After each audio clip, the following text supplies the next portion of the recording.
Well, the Arkansas dad who lost half his face after being electrocuted on the job as a lineman shares new photos 1 year after his face and eye transplant. That's our first hot topic of the day, brought to you by Peter Pan at Walton Art Center. So a year after Aaron James became the world's first face and eye transplant recipient, he reveals that he's dealing with one very unexpected problem. What should he do with all his extra time now that he's feeling so good? He said, without doctor's appointments, we're kind of lost, he jokes. And he spent years going from one medical office to another for treatment and therapy, including a groundbreaking 21-hour surgery after he was electrocuted and lost half his face in 2021. He says today, quote, "I feel great. I'm probably as close to normal as what I've ever been." Wow. Seeing this transformation, it's amazing what we can do now. I know. So much technology. It's amazing. I saw this story yesterday, and I was so encouraged and uplifted just to hear the advancements that we've made and how we and the world of medicine has been able to help Aaron. Yeah. So. I mean, it's incredible, the time that we live in. Incredible. Barney is back, but not how many who would have grown up with the lovable purple dinosaur would have remembered him. He's now reimagined as a CGI version. Barney's World will debut on HBO streaming service Max on October the 14th. A teaser trailer for the show has been met with anger from adults who grew up in the original incarnation of Barney. Sharing a picture of the live-action version, one fan wrote, "What did they do to my boy Barney?" The new series being helmed by Mattel and was announced in 2023 as part of their television expansion.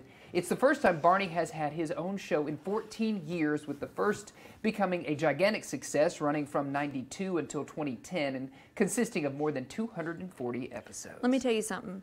I was such a hardcore Barney fan. I love you. You love me?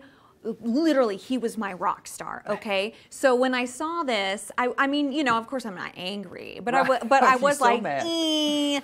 That don't look quite right. But, you know, I'm glad that they're bringing him back because he's a classic. He's a classic, and it's going to introduce a whole other audience, and then what they're going to do is like, I want to see Barney from the 90s, so they're going to go That's what they're going to do. Yeah, I think we so. need those, I'll bring out my VHS tapes. Please bring them out. I got y'all covered. Yes.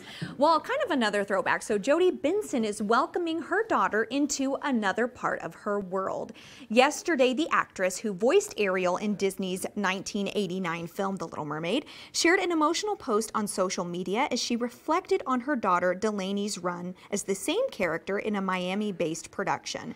Benson recalled a sweet moment from her daughter's childhood. She said, quote, "I asked her what she wanted to be when she grew up, and she very quickly and confidently took the mic out of my hand and said, quote, I want to be Ariel when my mommy dies." So the Tony-nominated actress went on to say how proud she is of her daughter, adding, quote, "You are and always will be my Ariel." Look how much she looks like her I know, it's mother. amazing. I want to hear her sing that so you bad. Want her to be a part of your world? I want her to be part of my world. Yeah, okay. Well, check this one out. Caitlin Clark. Well, she's having a pretty good year so far. She was named the Naismith and AP Player of the Year for the second straight year. She took the Iowa Hawkeyes to the NCAA championship game. She was drafted number 1 in the WNBA draft. She was named an All-Star. She's won WNBA Player of the Week multiple times. But her latest honor is her biggest yet. And we do mean that literally. Oh my gosh. An orchard in Indiana has created a Caitlin Clark corn maze.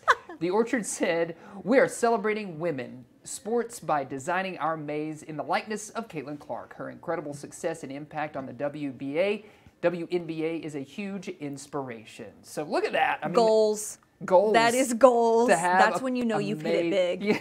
You have made it. I am now a corn maze.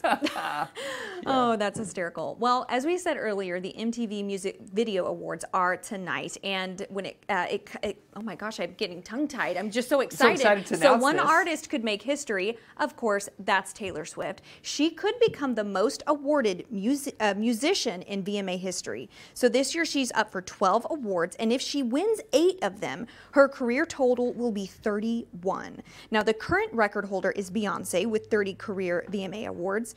The event is going to be hosted hosted by Megan Thee Stallion and will feature performers such as Eminem, Sabrina Carpenter, and Chappell Rowan.